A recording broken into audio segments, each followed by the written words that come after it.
sheeple, lazy and evil. For years I've watched y'all allow Donald Trump turn you to crazy people. Where's that freedom eagle when you... Welcome to 3 Count Commentaries. This is your host, MagMongoSlade. Today, we're going to talk about Eddie Kingston and his Players Tribute article, which is about his mental health and his story to come to stardom. His story to stardom. Let's put it like that. All right, so Eddie Kingston. My take on this subject is going to be very different. I know a lot of people are infinitely going to jump on the Eddie Kingston's authentic. He's the realist. Yada, yada, yada. This is why he's one of my favorite wrestlers. This is why I got his back. All this kind of stuff. As I was reading through his piece, it is a great, brilliant joint. We're going to go through it a little bit here. One of the things that struck with me is how this is a very, very, very stereotypical rags to riches story. And that it's, generally speaking, the American dream. Yes, there are some elements of it that is completely, and I know that he probably whitewashed it a little bit. There's probably some more stuff there that he left out, but this is meant to be a short article. It's not meant to be an entire book on his life. So as we go through it, there are certain things here that I think people can really learn from. And a lot of the response that I've seen has been people who are saying, hey, look at, how he's talking about his mental health. He's being very brave, admitting to his depression and admitting to, all of the different problems that he's had. But I think underneath the mental health issues, which are very important, is the perseverance, the story of his grit, the story of his perseverance, his motivations. Those things to me are far more interesting than woe is Kingston. He was poor, he was broke, he was this, he was that. It was that he had something within him, despite being depressed, despite being poor, despite being mixed race and being bullied. All the excuses other people make in their life to why they can't do something, Eddie Kingston had it. But he also had grit, determination, focus, and an unwavering belief in himself. Even when that belief did waver, he never gave up on himself. And those are some of the most important things that you need in order to succeed in the United States. So as I got to the end of this thing, I just kept saying to myself, like, this is the fucking American dream, right? This guy had a very difficult childhood, had a very difficult life. He talks about it early in the article, that he grew up, he had an Irish father, Puerto Rican mom, and he got it from both sides. Meaning he got bullied from the Puerto Ricans and he got bullied by the Irish. He got into fights all the time as a kid. He never felt like he fit in anywhere. And it made him feel alone. He says this kind of bullying, this kind of attitude that people had towards him either makes you soft or it makes you a maniac. And he says that, what do you think it made him? So right there is a really good excuse. This guy was growing up in the 80s in New York. Eddie Kingston's 40 something. He grew up in the 80s in New York. This is really bad New York. It's not, New York of today. This is crack New York. Okay. This is the New York that you see in Daredevil and Punisher comic books and stuff like this. Is the stuff that they built movies around. This is the real grimy times of New York, and he's being bullied. And this is not an era either where there people are running to his aid, trying to make him feel good about who he is and what he is. None of that stuff existed. He had to push through, and he had to utilize his parents, and he had to grow up. He had to be able to fight back, and that fight back is one of the things that is permanent in Eddie Kingston as a character and as a person. And you can see that he doesn't really take shit laying down, and because he doesn't take shit laying down, it's a double-edged sword. So when he talks later about, having burned bridges and made enemies throughout the business, this is where it comes from. He grew up being taken advantage of, being picked on, being messed with. So he learned he had to take up for himself. He had to stand up for himself. And in doing that, you never really turn that off. So when you get older, you keep doing it, even when it's not really necessary. And then what ends up happening is you end up, get into some issues with some other people. So that makes sense. So he talks about when he was a kid, when his behavior was finally, okay for the week, his mom would get him Chinese food and a wrestling tape. And the first wrestling tape he remembers seeing was Memphis Bloodiest Brawls, and how it blew his mind. And that's when he realized he wanted to be a pro wrestler. He said he didn't want to be an astronaut, didn't want to hit the home run in the World Series or score a touchdown in the Super Bowl. He wanted to be a pro wrestler. And he talked about getting All Japan pro wrestling tapes from the 90s and being obsessed with the Kawada versus Misawa June 94 match. He talked about ECW, watching it on TV, feeling like he knew guys like Tommy Dreamer and guys like New Jack. And it makes sense that he would be attracted to ECW. Because now we're in the 90s. He's probably a teenager around this point in time. And in dealing with this sort of situation, and ECW had, I don't know if I talked about this when I talked about ECW, but Todd Gordon often talked about ECW being split into two factions, the New York faction and the Philly faction. And that often there was this push and pull between the two, where Todd Gordon is based in Philadelphia, but Paul Heyman is from New York. So there would be constantly this push and pull between the New York faction and the Philly faction, between Gordon's guys and Heyman's guys.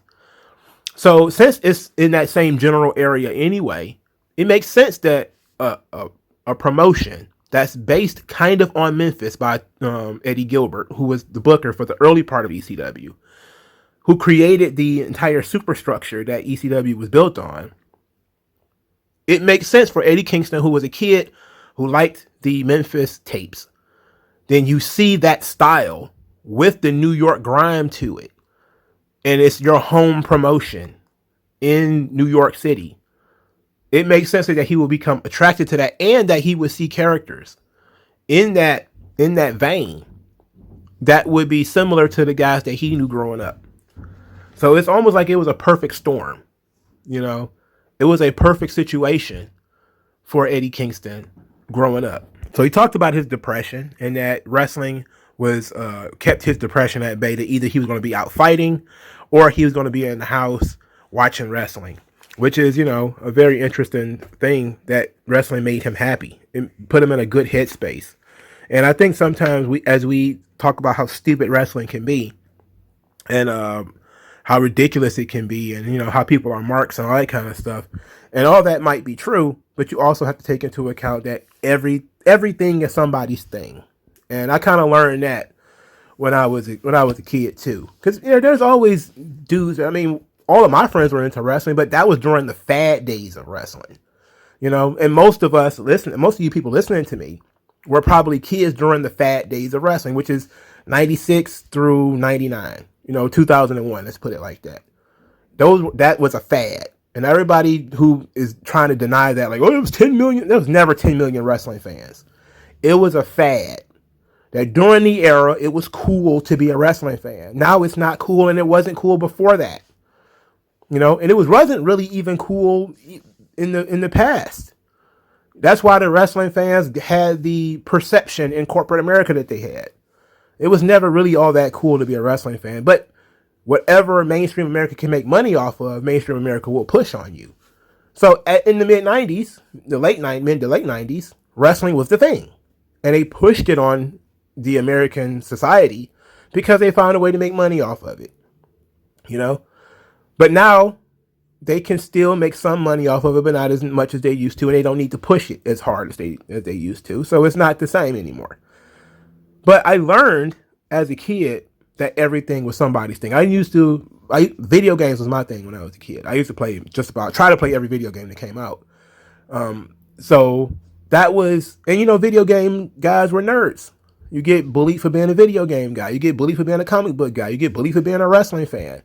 And if you were really into anything, especially more than most people, because there's always going to be a surface level of people who are interested in things that you are interested in. You could talk to anybody about Marvel characters and they know, hey, I saw Iron Man. But if you know that the movie is inaccurate because you read the Iron Man comic books, okay, you're going a little further than most people want. That's like everybody knows who Hulk Hogan and Stone Cold Steve Austin is. When you start talking about how Eddie Guerrero is a better wrestler than they are, most people are kind of like, wait a minute, hold on. I don't even know who that guy is. you're going too far, you know. And video games is another thing. There's a lot of video games that people played, you know, Final Fantasy. Some people have played that, but most people didn't get that deep into it. You know, Final Fantasy VII is a franchise on its own. 30 years after the game came out, most people played the game, thought it was cool, thought it was fun, and then they moved on. Maybe they played the next one, maybe they didn't. You know, whenever you go beneath that surface, you're going into nerddom. And most people, when you get into that point, that's when you start getting bullied. Because most people actually know something about a thing or two about pop culture and the different things that you like. Rap is another one. There's that upper level part of rap where you know about the mainstream. Like, oh, I know who Master P is. Everybody knows who that guy is. But do you know who Talib Kweli is? Do you know who Common is? Have you ever heard of Dilated Peoples? You're like, no, we have no idea who that is. You're a nerd. Get the fuck out of here. So he was a wrestling nerd. And that was his thing. You know, he talked about when he grew up. He said he got a 9-to-5 job as an iron worker. He joined the union. Then he overheard one of his coworkers talking about, you know, getting his son into the business, into the unions. And he said that's when he overheard that and he listened to it and he said to himself, this is not what I want to do. This ain't what I want to do with myself. This ain't what I want to do with my life. And he went and started looking up wrestling schools. Then he says 3 years later, I was fat, broke, depressed, but I was wrestling in front of 8 people, you know, in a bingo hall. And I knew I wasn't going to get paid. So he was doing what he loved, which most people, if you're new that you weren't going to get paid to go to work, you ain't going to go. But this is a typical story of independent wrestlers where they get paid to show up. So they show up and then there's nobody there. There's 20 people there, 8 people there, 15 people there, 80 people there. And you can read this if you ever read any book on wrestling. You'll see that this is the typical start for just about any wrestler. Is they got some type of 9-to-5 job. It sucks. They want to wrestle on the side. They do that, but they can only get small shows. And then at some point, there's a breaking point where they just kind of say, I'm not doing the 9-to-5 thing anymore because I need to be able to travel and go and do some other stuff. And that's when they really start getting into wrestling. So then Eddie Kingston talked about 20 years on the indies made him bitter, self-destructive, and depressed. And that he was, you know, dealing with drugs and alcohol pretty regularly. But a letter from a friend named Alex ended up saving his life. Because he was suicidal. He was, you know, feeling out of his mind, and his dream was not what he imagined wrestling to be, was not what wrestling is. And it says a lot that it's not just, I can never be a WWE superstar. Because again, when you read this article, you see that WWE comes and it's not the centerpiece of Eddie Kingston's wrestling fandom. It's Japan. It's Memphis. It's that style that WWE doesn't do. Like he said, he watched it like everybody else because, of course, he would have been around the age range that Stone Cold Steve Austin and all that kind of stuff would have appealed to. But he was also probably a little bit older than, say, me, you know, and I was, you know, 14, maybe 12. No, it was, let's say 97. I was 13. Okay, so I was around 13, 14 years old when Steve Austin came around. He's probably a little bit older than I am. So, but it wasn't the centerpiece of what he really wanted to do. What he really wanted to do was Japan.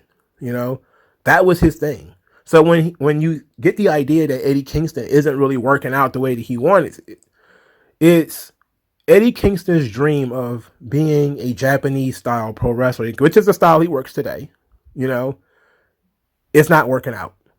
You know, 20 years on the indies, and you could have think that why didn't he just go to Japan? Which maybe he did. And he just didn't become a huge superstar over there like he thought he might be. Maybe it was the drugs and the alcohol that slowed him down, or whatever the case may be. But wrestling wasn't working out, and he wanted to give up. And then, you know, he talked to, I believe, his brother or his sister or something like that, and it was about his nephew. And he talked about how he didn't want his nephew to think of him as a quitter, to see him quit on his dreams. And he says, how could I tell my nephew that I was a pro wrestler and nobody would believe him? Nobody would take him seriously if he believed that. So that kept him on the straight and narrow. And then he said he kind of lost it. He went out there on the independents and started challenging all the champions. I think it was a YouTube video. I think they put it in the article, the YouTube video. From there, he gets a call from Cody and AEW to go and work there. John Moxley is there, a friend of his. There's someone else there whose name escapes me at the moment, but I think Brody Lee. Yeah, Brody Lee is there. They're friends, and they are kind of the ones who told him, just go out there and beat the shit out of Cody. Go do it. Go do what you do. And he did it. But he was more interested in how much money I was going to get paid. Because, he's in a situation where, all right, this is a big break, but he's not thinking of it as I'm going to be a superstar. Because at this point, he's 38. At this point, he's fat, he's depressed. He's not the athletic guy that anybody is looking for. He's just the bitter wrestler who, gets one little shot at glory. He goes out there, he has the match with Cody. Then, the internet catches on. Twitter blows him up. Sign Eddie Kingston. And then, he talked about he got signed, and it didn't really hit him until he was on vacation in Montana, which is really cool. It's just a very cool thing that somebody from New York would go to Montana for vacation. And that's when it really hit him that he had kind of finally, his dream had finally been made, where he finally had somewhere where he can go and make a living and not have to hustle and scratch and claw. And despite the fact that he was 38, despite the fact that he was bitter and depressed and a former alcoholic and a drug addict and all this kind of stuff, he still had enough in the tank where he could impress the audience in AEW, impress Tony Khan, impress Cody, and make all and do it while also being himself. And that was enough. So then, of course, he also talked about, hey, this thing isn't over. My battles with mental health aren't over. I had a panic attack before All Out, and that was just a nice little cherry on top where you would think that, oh my God, this is such a great story. It has a happy ending. And then you realize there is no happy ending. It's a great story. And this is a great time in Eddie Kingston's life. He's on top of the world. He's really doing some awesome stuff with CM Punk. They just dropped this new video package where he's talking about being CM Punk's karma, that, God sent him to CM Punk because he is the guy that CM Punk has mistreated in the past. So for everybody that has been mistreated by CM Punk, everybody that CM Punk has talked trash to, lied to, double-crossed, Eddie Kingston's going to beat the shit out of him for all of them. Like, he's still very sharp. He still knows his stuff. Physically, he's not the same guy he probably would have been 10 years ago, 15 years ago. If Eddie Kingston was 25 instead of 38, I think we'll be talking about almost, I don't want to go Stone Cold Steve Austin, but we'll be talking about a really high-level star here. If he was, but he wouldn't be the same person if he was 25, because it would be a different New York that he grew up in. It would have been a different situation for his family. It would have been different tapes he would have been saying. Probably wouldn't have been tapes at all. Probably would have been DVDs. It probably would only been WWE. So it was a different world. And this is what I mean when I talk about people and I say that people are not replaceable. You are an amalgamation of all of your experiences. You can't clone Michael Jordan and get another Michael Jordan, because what makes Michael Jordan is not just his genetics. It is also his experiences. It is his successes and his failures. It is the hours he put in training. It is everything. In order to become the American dream, most people think that, you need to be born in X place and be white and male and straight and yada, yada, yada. But that ain't true. None of it is true. Eddie Kingston had most of the problems that the average person has, on top of problems that most average people don't have. And he's still able to make it. And I think that if you didn't walk away from this article saying to yourself, Eddie Kingston's the fucking man, I don't see what you was even reading it for. And I don't believe that this should make you his number one fan, because you still have to critique his on-screen performances as on-screen performances. And I'm not the biggest fan of Eddie Kingston's match style. I'm not. But I think I can accept the brawler type of guy that Eddie Kingston is, where he's a lot like Bubba Ray Dudley. You know, he's not going to be the most graceful athlete in the world, but he has a smash mouth style that I can appreciate when you put it in its appropriate context. And I think that AEW has done a good job, for the most part, of keeping the Eddie Kingston context correct, because Eddie Kingston goes out there and he just does his own thing, you know, and that's a good thing. That's great. And this is the one positive thing I say about AEW is there is the ability for somebody like Eddie Kingston to finally go out there and do whatever it is they wanted to do, something that they've perfected over the years, and make a living at it. That's a good thing, you know. And I may be, you know, you're a WWE homer, maybe, but I can appreciate that other people want to do other things. And Eddie Kingston is a guy who I can appreciate what he brings to the business right now. He brings the mental health advocacy, but he also brings a level of authenticity and realness that I think other people really need. I think he's the kind of person that if you were to talk to the average person about their mental health problems, he can relate and he can share and he can help others. And the fact that he's willing to try to is all the best. You know, God bless Eddie Kingston. All right, so let me know what you guys think if you read this article. Like this video, share this video, subscribe to the channel, donate to the channel. Thank you guys for your time, and I will talk to you guys later.